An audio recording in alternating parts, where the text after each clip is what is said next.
Necesitamos tu impartición especial esta noche. Graba este mensaje en nuestros corazones como una señal de advertencia de tus últimos tiempos y lo que tú esperas de tu iglesia. Nosotros estamos en la posición más alta, más elevada. Permítenos vivir en tal posición elevada. Gracias, Señor.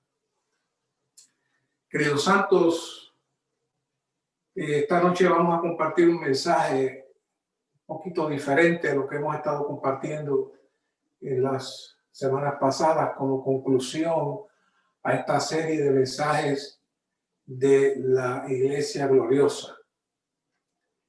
El mensaje de la Nueva Jerusalén en el ministerio es, podemos decir, la cúspide más alta cuando se habla de la revelación divina.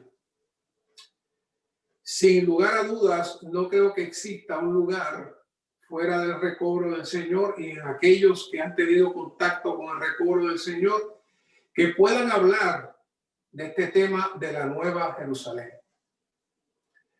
No obstante, aunque existen varios libros con mucha información de la Nueva Jerusalén, esta noche nos gustaría entrar en los eventos dispensacionales que producen la Nueva Jerusalén.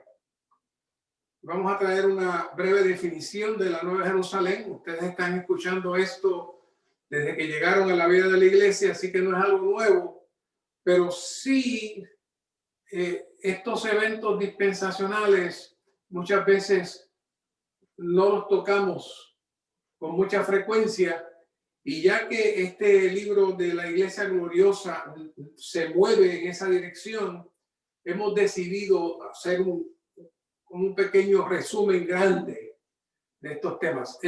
Son muchos temas, así que no es que pueda hablar demasiado de cada tema, pero espero por lo menos cubrir la visión general de este tema. Así que esta noche cubrimos la cuarta de las 4 mujeres. Y estas 4 mujeres, dice en el libro de la Iglesia Gloriosa, en el mensaje 5, que corren en secuencia, una detrás de la otra, y una va llevando a la otra hasta que finalmente culminan con la Nueva Jerusalén. Eva fue creada no solamente como compañera de Adán, sino como un tipo de lo que Dios aspiraba y deseaba en su ser y en su deseo. Así que la mujer tipifica el medio por el cual Dios se puede reproducir, por el cual Dios puede tener una expresión, por el cual Dios puede crecer y madurar. Así que la mujer para Dios es muy crucial, al punto que va llevando toda su economía en tipos de mujeres y culmina toda la Biblia con una mujer. Así que, hermanas, Dios valora mucho a las hermanas por lo que representan para Dios y la importancia para su iglesia. Así que todas estas 4 mujeres que hemos estado hablando son una sola, pero en un proceso de evolución. Comenzando con Eva, y Eva, que es tipo de la iglesia. Tenemos la iglesia, pero la iglesia también se presenta como la esposa de Cristo, pero esta esposa la vemos en Apocalipsis 12, embarazada, a punto de dar a luz. un hijo que es la consumación o la suma de todos los creyentes y fieles en Dios, y esta suma de todos los creyentes en Dios tiene un pacto especial que básicamente marca la historia e inicia entonces el inicio de la última mujer, que es la Nueva Jerusalén. Así que esa carretera, esa vía de esas 4 mujeres son maravillosos. Así que cuando miramos la Nueva de Jerusalén hay muchas cosas. Ustedes saben cuántos detalles el ministerio habla de la Nueva Jerusalén, pero esta noche básicamente vamos a tocar 2 puntos para poder entrar entonces en las cosas, los eventos que la van a llevar a su culminación final. El primer gran tipo de la Nueva Jerusalén es el templo. Y aparece como la ciudad que es morada de Dios y el templo. Pero este templo es Dios mismo y se convierte a su vez en nuestra morada. Así que en esta ciudad no hay templo, pero es el templo, pero es Dios mismo. Así que esta Nueva Jerusalén, como todavía lamentablemente muchos hermanos cristianos creen, no es una ciudad física. No es una ciudad física. No puede ser una ciudad física.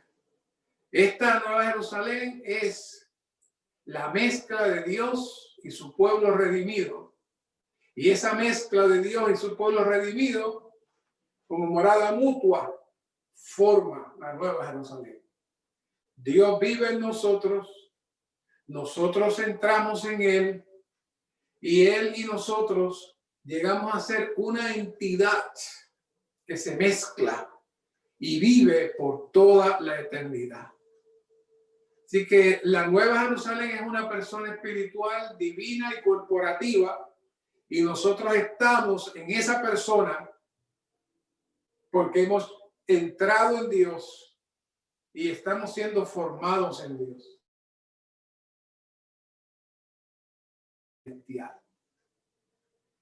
Y el segundo gran tipo es la esposa. Y ahí es que ella se conecta con las otras 3 mujeres.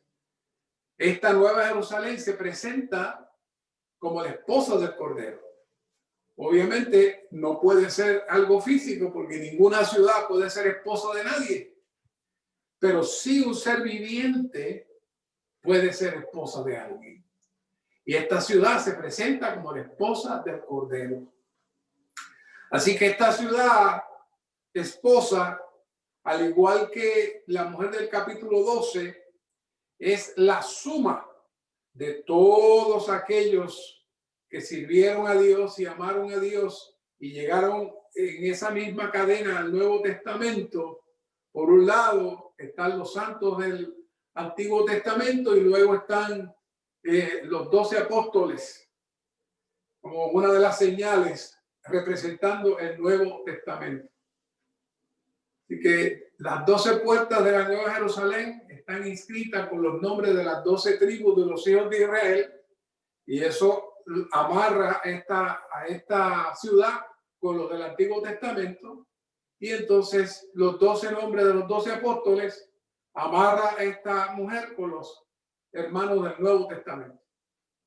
Así que es una combinación de todos aquellos que empezaron a creer y a servir en Dios y luego creció con los santos del Nuevo Testamento y hasta el día de hoy sigue creciendo y se sigue formando. Esa es la Nueva Jerusalén.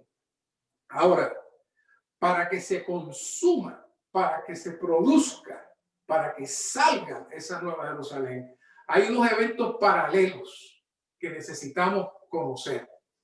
El primero ya lo vimos la semana pasada, que es el arrebatamiento del hijo varón y las primicias. No quiero entrar en detalles, mucho detalle, Solamente le doy la visión general, usted estudie. Así que ya saben que Apocalipsis 12:5 dice, ella dio a luz un hijo varón que pastoreará con vara de hierro a todas las naciones, y su hijo fue arrebatado a Dios y a su trono. Es decir, este hijo marcó el evento crucial para que Satanás fuera echado fuera, fuera derrotado, fuera vencido.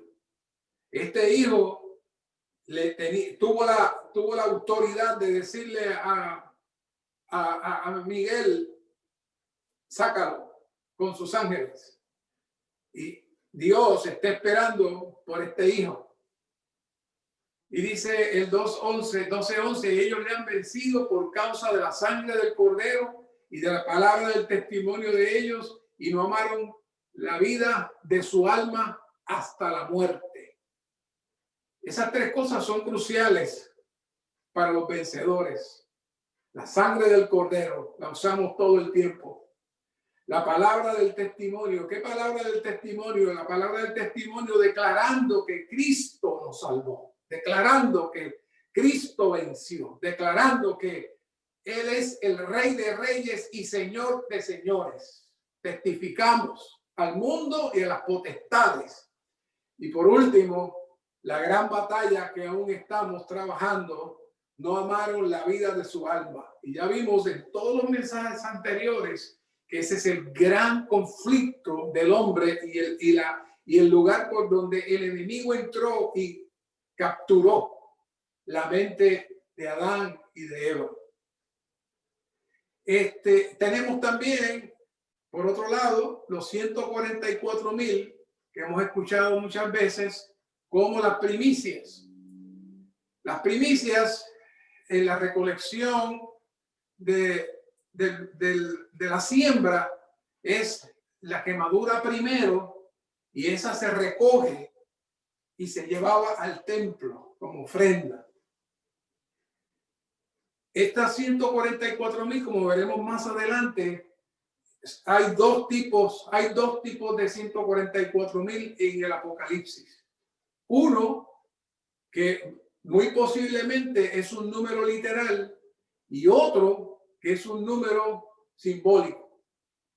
Los 144,000 que representan las primicias, esos es un número simbólico donde se multiplica el 12, que es número de perfección, por 12, por 12, por 12, y va a llegar a 144,000, implicando que los vencedores es la suma de todos los santos que han vencido y han madurado. Cuando estudiemos los otros 144,000, es un número exclusivo para el pueblo de Israel al final de los tiempos. Así que estos son los que siguen al Cordero por donde quiera que va. Estos fueron comprados de entre los hombres como primicias para Dios y para el Cordero. Así que amarramos el hijo varón, amarramos las primicias de los 144,000 y tenemos un grupo de vencedores. Dios está esperando por eso. Cuando los vencedores llegan a los lugares celestiales, el diablo es lanzado a la tierra. Y fue arrojado el gran dragón, la serpiente antigua que se llama el diablo, y Satanás, el cual engaña a toda la tierra habitada, fue arrojado a la tierra, y sus ángeles fueron arrojados con él.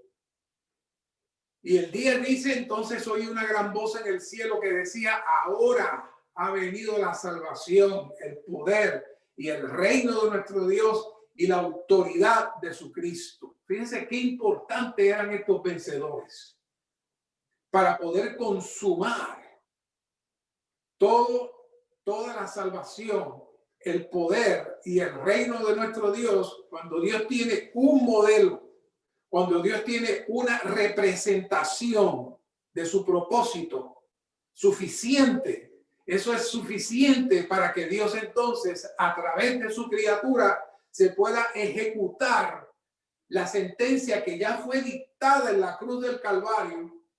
Pero eso es como cuando cuando el juez dicta una sentencia, pero todavía hay que ir a buscar el preso, hay que buscar al delincuente para meterlo preso. O sea, él tiene la sentencia, el juez dijo no, va preso, hay que buscarlo, no sale más. Entonces envían un agente especial a buscar a esa persona. Tiene la sentencia encima, pero todavía está caminando en la calle. Pero cuando lo consiguen, entonces es que toman posesión de él. Exactamente eso es lo que sucedió cuando el hijo varón, las primicias, los 144,000, ascienden al trono. Ascienden al trono. Por un lado ascienden al trono, por otro lado asciende al templo como las primicias, como disfrute para Dios. Dios ve eso, ve a estos hermanos maduros en él y es un gran disfrute para Dios.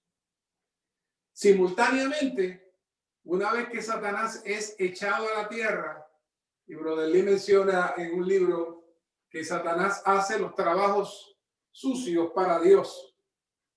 Para él completar su propósito, muchas veces Dios utiliza a Satanás para que termine algunas cosas. Lo permitió con Job y lo permite muchas veces con nosotros también, para que nos tornemos a él.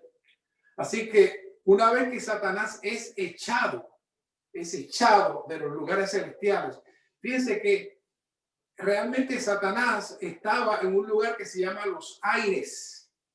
No era los lugares celestiales originales donde él estaba en una posición mucho más abajo.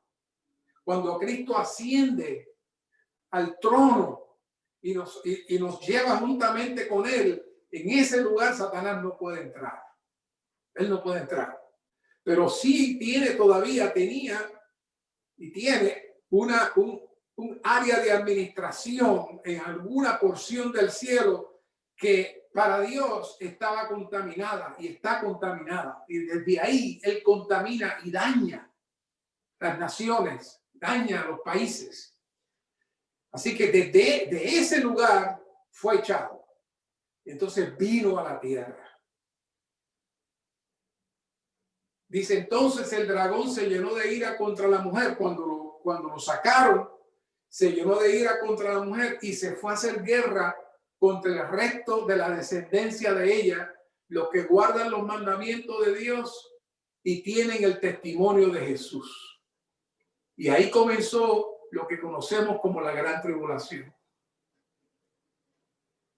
Y algunos dijeron y adoraron al dragón como porque había dado su autoridad a la bestia, y adoraron a la bestia diciendo quién como la bestia y quién podrá combatir contra ella. Pueden entrar con más detalle.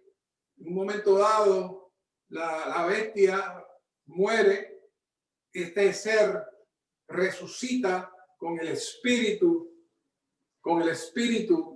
que no es el espíritu humano, no es que un muerto se le metió adentro, no, un espíritu demoníaco, los mismos espíritus demoníacos que guiaban a los césares. Uno de esos espíritus demoníacos entró, posiblemente el mismo espíritu demoníaco que manejaba a Nerón, ese mismo, por decir, la palabra 666, lo que significa es Nerón. En los números, Juan lo utiliza porque no quería ser muy expuesto. Ese espíritu va a levantar a esa persona y eso va a sorprender al mundo. Dios lo permite. ¿Por qué Dios lo permite? Dios está depurando su pueblo y Dios está afinando quién es el que queda para él aquí. Así que Dios le permite al enemigo que haga lo que quiera ahí en la tierra hasta cierto punto para ver quién tiene el corazón para él y quién no tiene el corazón para él. Dice, también se le dio boca que hablaba grandes cosas y blasfemias. Y se le dio autoridad para actuar 42 meses, que son los 3 años y medio de la gran tribulación. Y fíjense este detalle.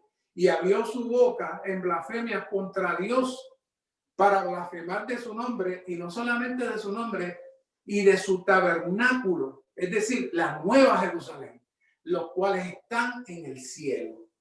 Él sabía que había algo con mucho poder que había ascendido a los lugares celestiales. Él sabía, Satanás sabe la Biblia, él sabía que ese era la morada de Dios, la representación de hombres que vienen a ser la morada de Dios, y empezó a blasfemar en contra de ellos. Pero fíjense que se utiliza la palabra y se le permitió. Dios lo está permitiendo. Y se le permitió hacer guerra contra los santos y vencerlos. Cuando dice vencerlos, no necesariamente es que los vence para que le adoren, sino en el sentido de que los persigue y muchas veces los mata. Los vence físicamente, pero no los vence espiritualmente. Así que todo eso Dios lo planifica. ¿Por qué? Porque está depurando su pueblo. También se le dio autoridad sobre toda tribu, pueblo, lengua y nación.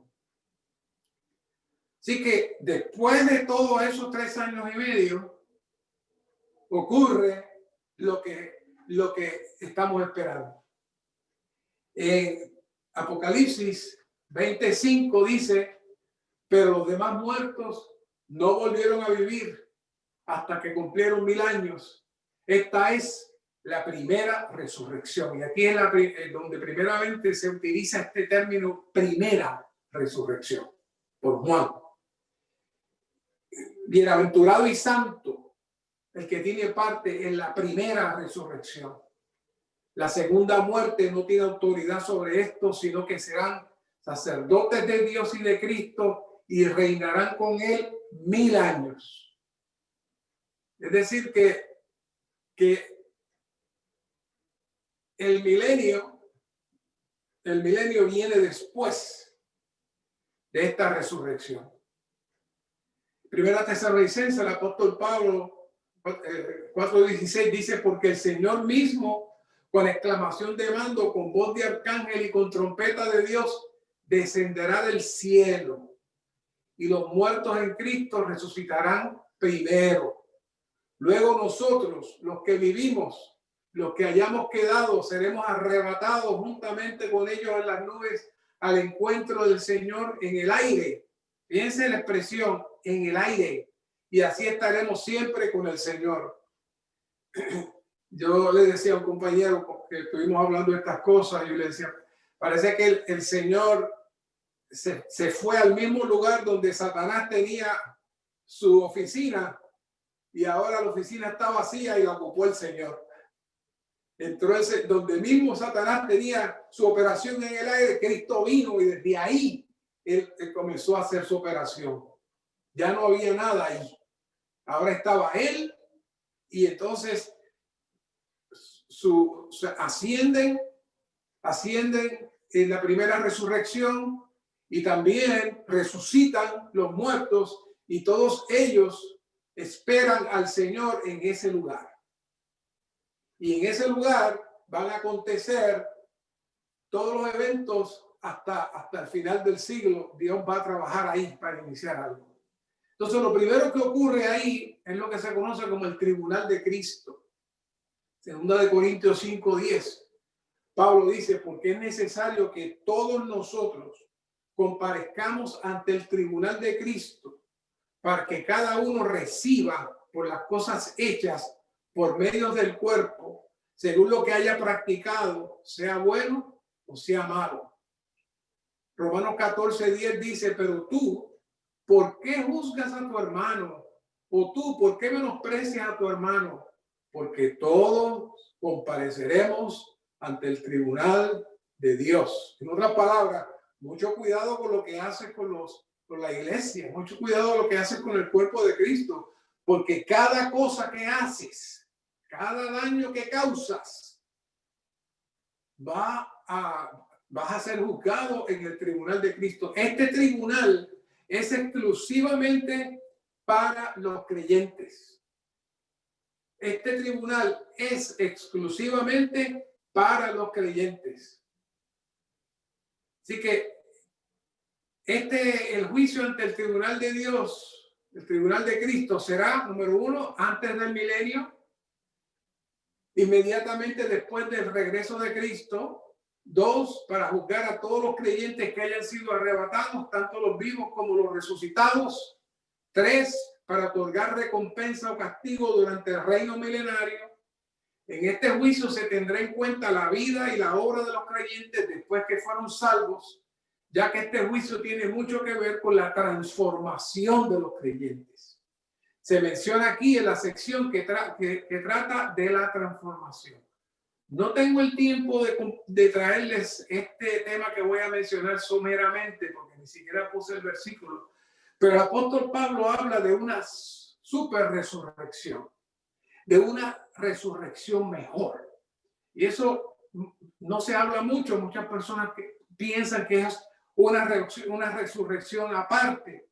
No, lo que sucede es que en la resurrección habrán algunos que van a resucitar físicamente, pero esa resurrección física es resultado de su crecimiento en Cristo. Así que cuando resucitan, armoniza el Cristo que tienen por dentro con el Cristo que viene. Y esos que tienen esa resurrección están dentro de la línea de los vencedores. Y Pablo quería esa resurrección. No quería cualquier resurrección. ¿Y por qué? Usted dirá, ¿y cuál es la otra resurrección? Bueno, eso lo voy a traer más adelante. En el 24 dice, y vi tronos, y se sentaron sobre ellos los que recibieron facultad de juzgar. Esto es bien curioso, porque primero, vea la palabra, vi tronos, y se sentaron sobre ellos los que recibieron facultad de juzgar. En el versículo de Daniel 7:22 dice, hasta que llegó el anciano de días y se le dio el juicio a los santos del Altísimo, y llegó el tiempo cuando los santos tomaron posesión del reino.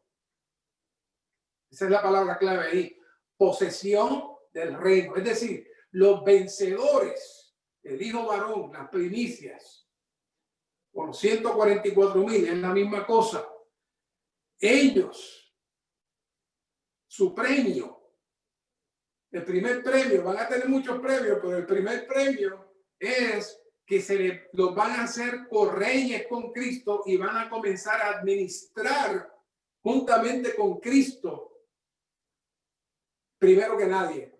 Eventualmente, la Nueva Jerusalén, todos estaremos ahí, pero estos hermanos que todos esperamos estar ahí, Dios los va a comenzar a reclutar como sus correyes y coadministradores con él. Así que tomaron posesión del reino. Entonces, el 24 dice, y vi tronos y se sentaron, es decir, los tronos estaban vacíos y se sentaron, es decir, que no estaban sentados.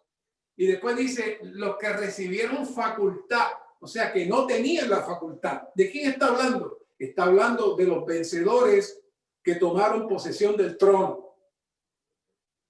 Luego, los primeros que pasan por o sea, que en el tribunal de Cristo está Cristo con todos sus vencedores. ¿Qué le parece? Está Cristo con todos sus vencedores. Y ellos, como Pablo dijo, que todos compareceremos al tribunal de Cristo, ellos fueron los primeros que comparecieron y se les dio facultad de juzgar. Si usted mira la nota, dice, se refieren a los vencedores.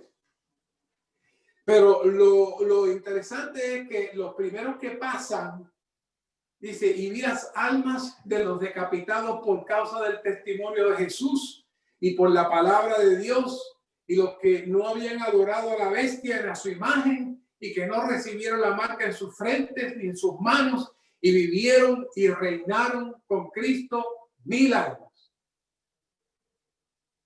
Ya que habían resucitado posteriormente, aquellos entraron en una posición muy superior, pero eventualmente entraron también a reinar con Cristo. Estos fueron la última camada de vencedores que tuvieron que dar su vida que tuvieron que dar su vida para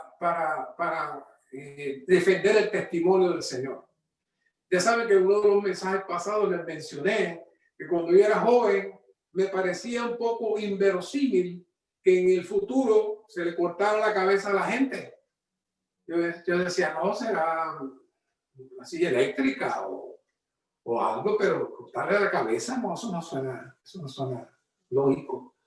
Pero cuando hace unos años vi un video de ISIS con una línea de cristianos cortándole la cabeza, yo solamente me puse a llorar.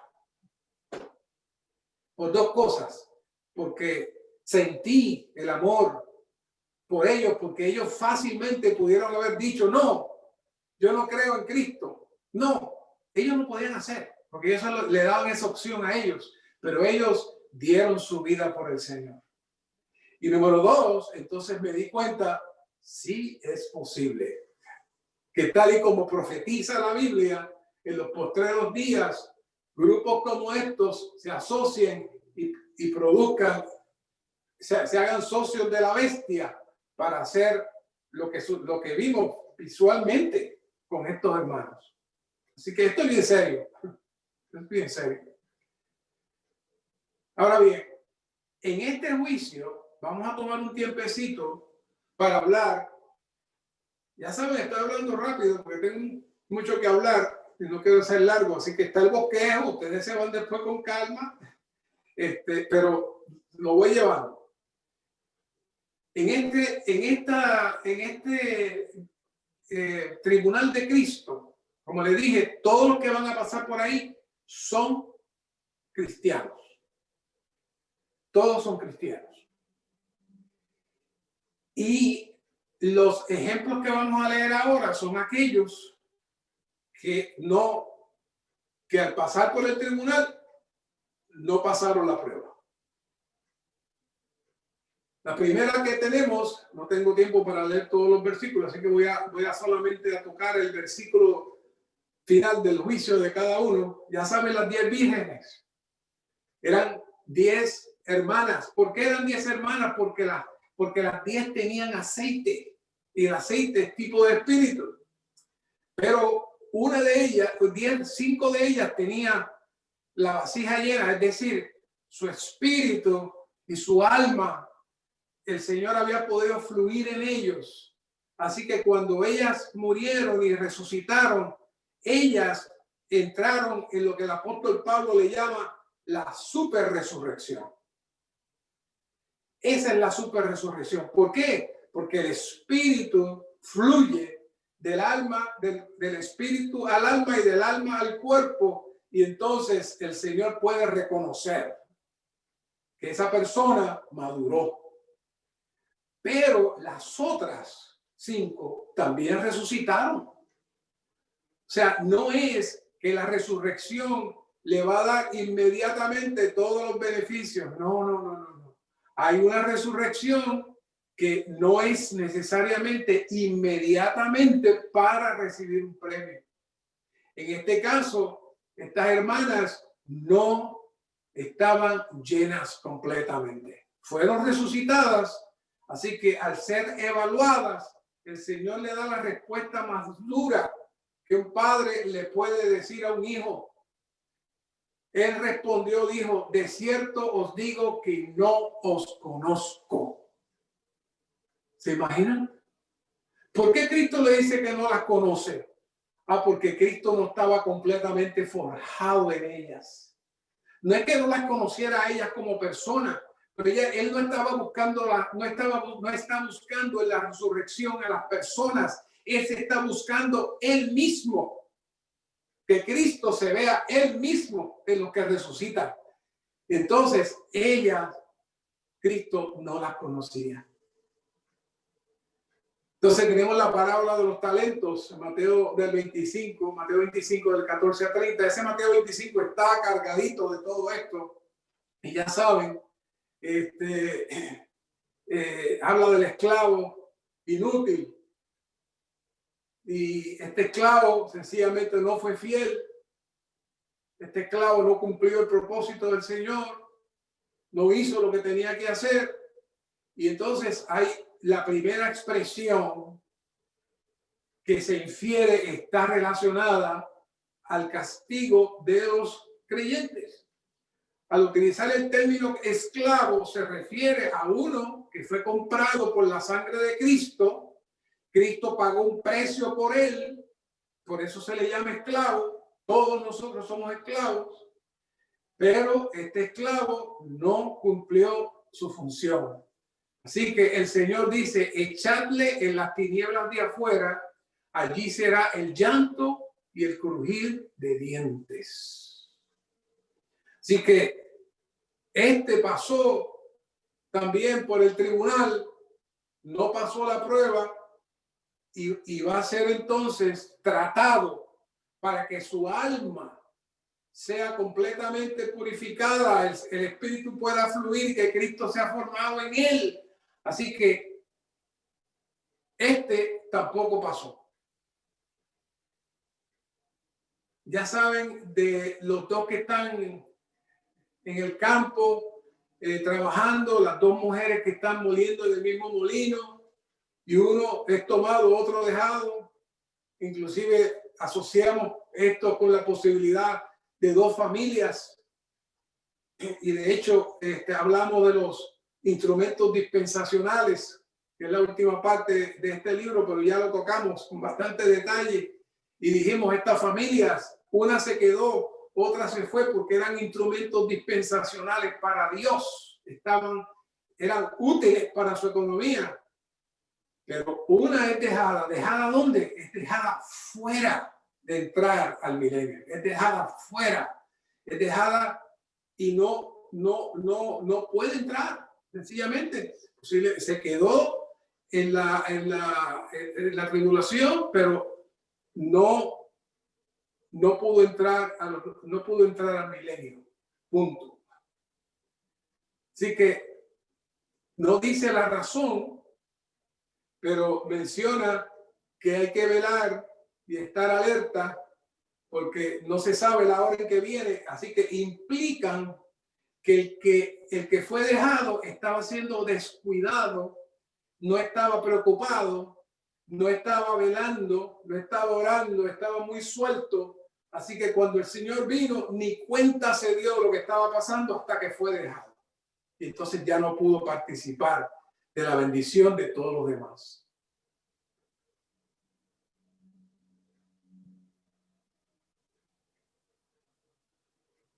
Mateo 24:51 nos habla de otro evento.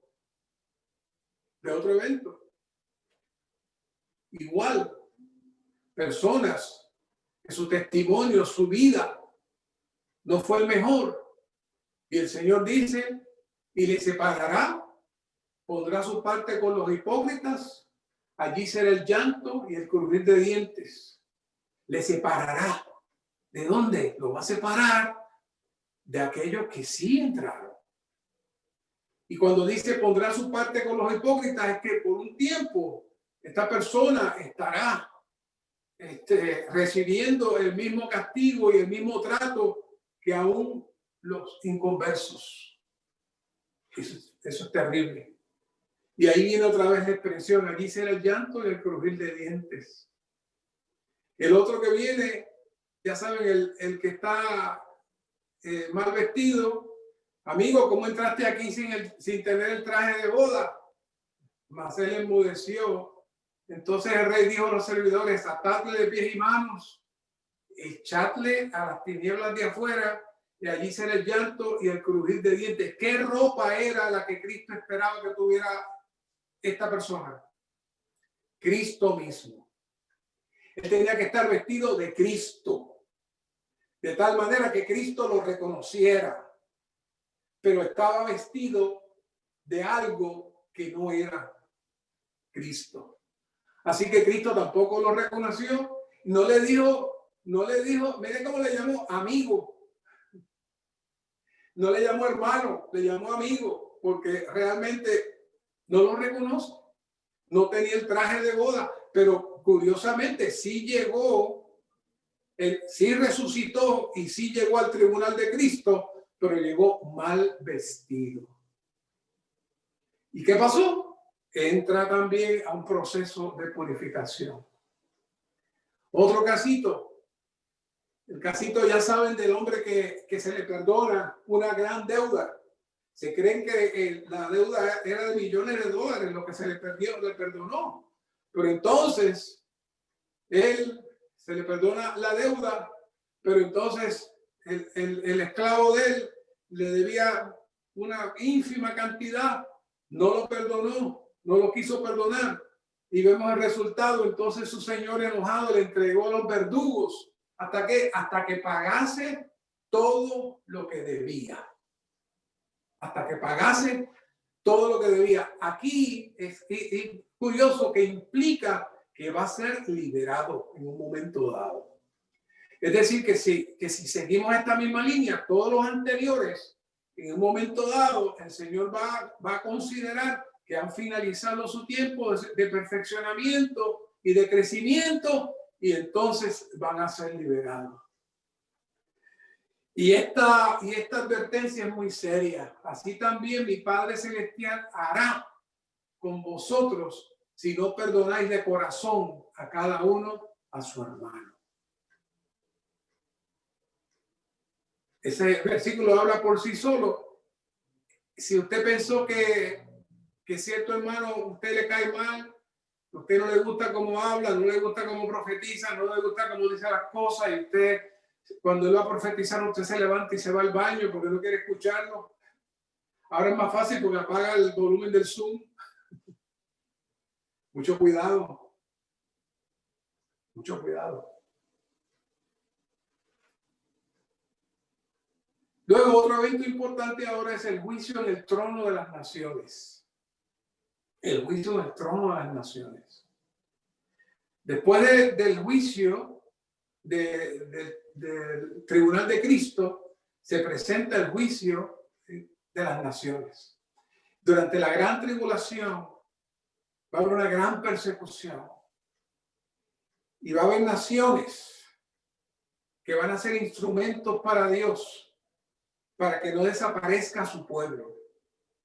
Y estas naciones, Dios las va a bendecir tal y como hizo con el pueblo de Israel, con Ciro y con Darío y con muchos otros. Dios los tocó, eran inconversos, pero Dios los tocó y los hizo instrumentos dispensacionales a su nivel para poder proteger a su pueblo. Pues en este momento Dios va a hacer algo con las naciones. Dice, pero cuando el Hijo del Hombre venga en su gloria y todos los ángeles con él, entonces se sentarán en el trono de su gloria. Y serán reunidas delante de él todas las naciones. Fíjense que ya él pasó el tribunal que estaba en los aires, ahora ya está sentado en el trono, ya está en otra etapa, ya le está administrando el universo. Y ahí dice, y serán reunidas delante de él todas las naciones y separará los unos de los otros como separa él, el pastor, las ovejas de los cabritos. Yo sé que ustedes han escuchado esto, pero quería traerlo porque esto, si entendemos esto, vamos a poder entonces entender el milenio. El milenio, que es la entrada a los 1000 años después de la gran tribulación, después del tribunal de Cristo, después del juicio de las naciones, el milenio tiene 3 aspectos. El primero es para los vencedores. Apocalipsis 26, otra vez, bienaventurado y santo el que tiene parte en la primera resurrección. La segunda muerte no tiene autoridad sobre esto, sino que serán sacerdotes de Dios y de Cristo y reinarán con él 1000 años. Es decir, los muertos que resucitan y son vencedores entran a los 1000 años. Los vencedores que se levantaron, el hijo varón, las primicias, entran a los 1000 años. Así que esa es la primera función. En el milenio va a haber naciones. Estas naciones que el Señor separó van a estar en la tierra. La única diferencia es que ellos se les va a predicar un evangelio, Pero ese evangelio no es para recibir la vida divina. Es un evangelio de salvación y es un evangelio para que ellos adoren a Dios. Así que en cierta medida Dios va a reconstruir otra vez la tierra y va a llenar otra vez la tierra de personas con un cuerpo, y volvemos a todo lo que hablamos de Adán, tanto aquí como en el domingo, con un cuerpo sin pecado. Un cuerpo donde la naturaleza satánica ya se ha ido. Así que están en el milenio disfrutando, Isaías tiene unos cuadros maravillosos del milenio, que no tengo el tiempo de entrar ahora, pero esas naciones van a estar ahí. Y Dios va a utilizarlas a ellas para llenar la tierra. Sin embargo, su iglesia, sus vencedores, van a estar en una posición privilegiada de correyes y sacerdotes, y nosotros nos encargamos de suministrarles a ellos el suplir de vida. Dice que ellas van a comer las hojas del árbol de la vida. ¿Y quién comió del fruto? Nosotros. ¿Qué es el fruto? Cristo mismo, como la vida dentro de nosotros. Así que nosotros le vamos a impartir a ellos algo para que suplan y que reciban vida, pero nunca van a poder participar del fruto. Hoy nosotros tenemos el fruto. Hoy nosotros nos toca comer del fruto. Y vimos en el mensaje pasado que las escrituras y el árbol de la vida es una conexión. Y hoy tenemos la manera de comer del árbol de la vida, no solo tocando nuestro espíritu, sino yendo a la palabra. Aleluya. Y entonces tenemos a los Apocalipsis 7:4, que sería el tercer nivel, las naciones. Y ya vimos lo del árbol de la vida, y ellos comen del fruto de las hojas. Y dice, y oí el número de los sellados, 144,000. ¿Se acuerda que dije que hay una diferencia entre los 144,000 que se refiere a la iglesia? Pero esto dice específicamente sellados de todas las tribus de los hijos de Israel. Así que ellos no tienen la manera de entrar al milenio en los lugares celestiales, no tienen la manera de participar de lo que nosotros participamos, porque allí entran solamente los que tienen la vida divina y son vencedores, pero ellos sí van a poder entrar en la tierra y van a poder allí participar, y el conocimiento que ellos tienen de las escrituras y de la ley, ellos al recibir a Cristo, ellos entonces se van a convertir en portadores de la palabra para instruir a las naciones y ministrarle a las naciones en la tierra. Así que esa va a ser la función de esos 144,000 de las tribus de Judá durante el tiempo del milenio. Esas son las tres etapas del milenio. Así que ya vimos el castigo dispensacional, y entonces vamos ahora al juicio del gran trono blanco. El gran trono blanco, Apocalipsis le llama la segunda muerte. Y dice, y el mar entregó los muertos que había en él, y la muerte y el Hades entregaron los muertos que había en ellos, y fueron juzgados cada uno según sus obras. Y el que no se halló inscrito en el libro de la vida fue lanzado al lago de fuego. Este mensaje no se escucha ya por ahí, nadie quiere hablar de esto, pero la Biblia lo dice.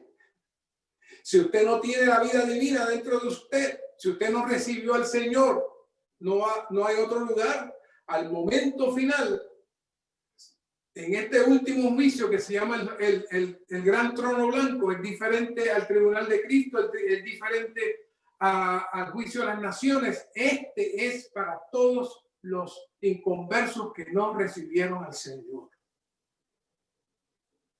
Y una vez que todo este proceso se limpia, llegamos al tema de la noche. Porque yo podía hablarles a ustedes de la Nueva Jerusalén y todo lo que y ustedes saben, pero necesitamos ver qué es lo que produce esta Nueva Jerusalén. Primeramente vimos que lo primero que produce la Nueva Jerusalén son los vencedores.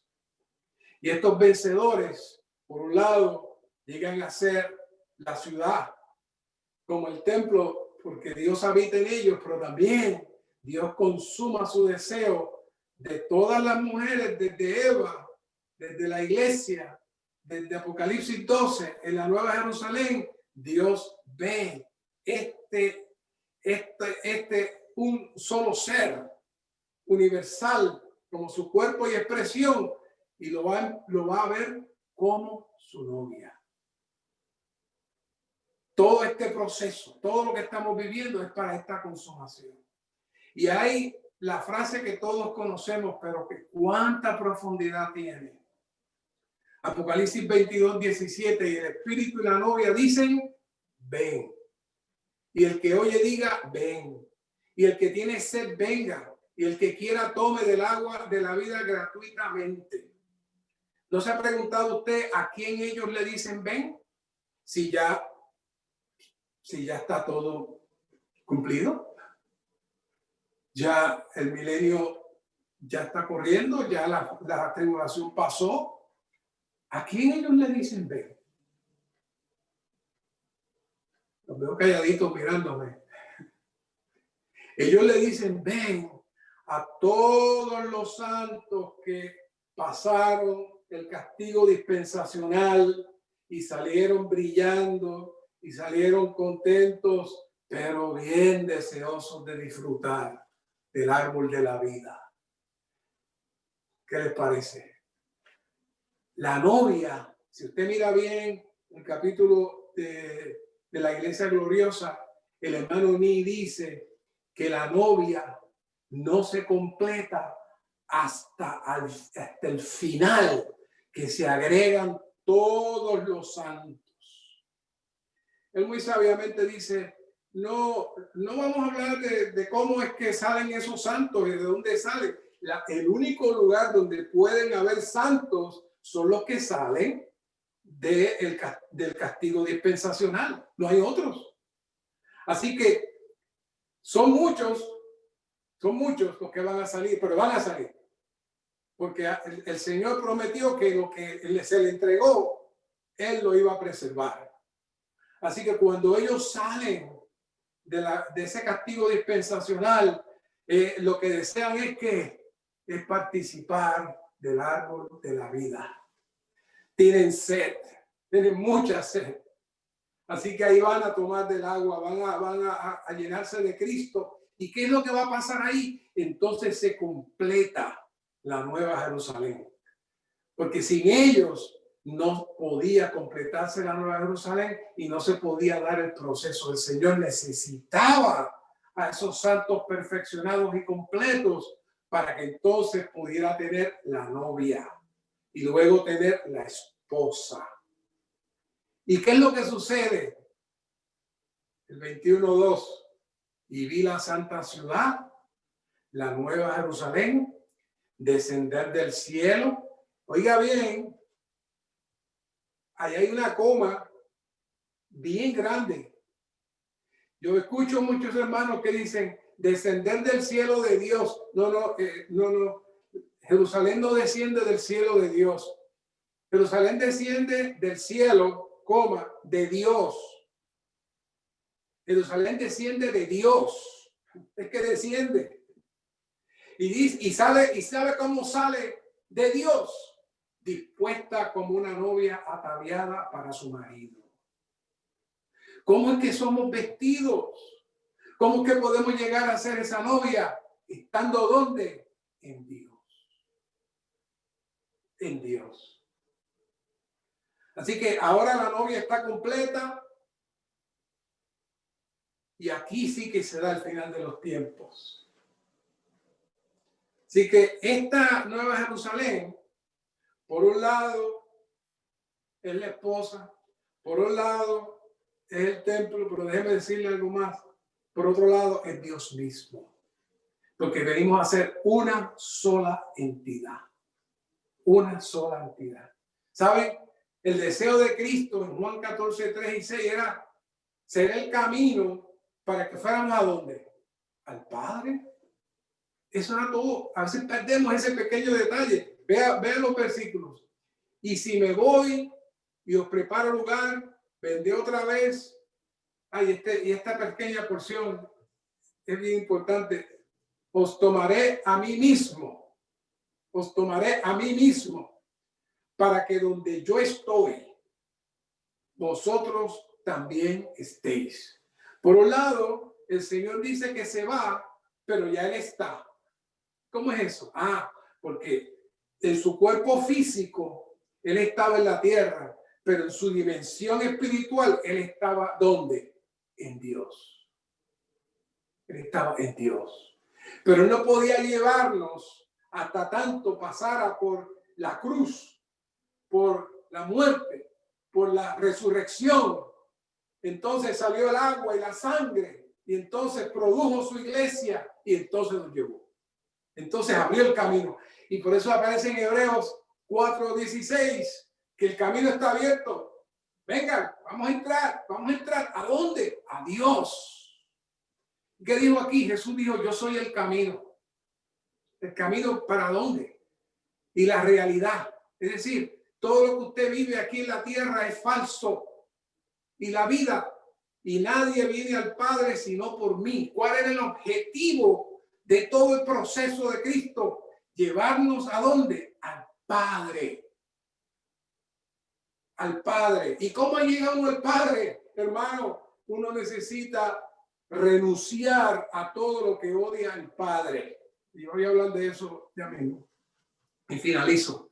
El mensaje más complejo y más corto que estoy haciendo. Para que ustedes lo puedan digerir con calma. Pero quería traerle un testimonio de un querido hermano que se llama Andrew Yu.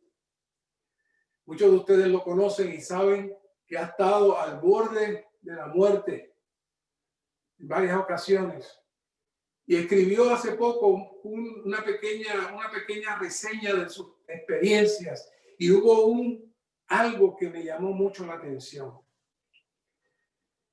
Él no dijo que le pasó a él, pero la manera como lo describe me dio a entender algo. Él dice, la muerte es muy parecido a como cuando uno duerme. Cuando uno duerme y está soñando, uno piensa que el sueño donde está metido es realidad. Y yo no sé ustedes, pero yo he tenido sueños que para mí me están persiguiendo y estoy corriendo y estoy asustado porque mientras estoy en el sueño, esa es mi realidad. Pero cuando usted abre los ojos, usted dice, aquello era un sueño.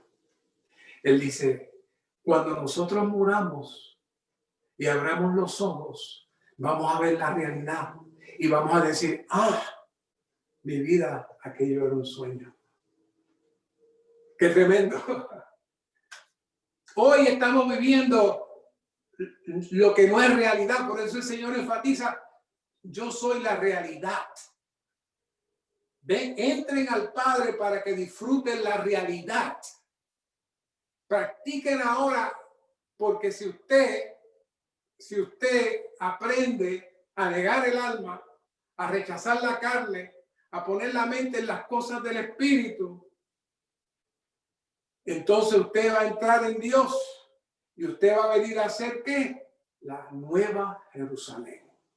Por eso esos versículos que oraron al principio son mis preferidos. Buscad las cosas de arriba.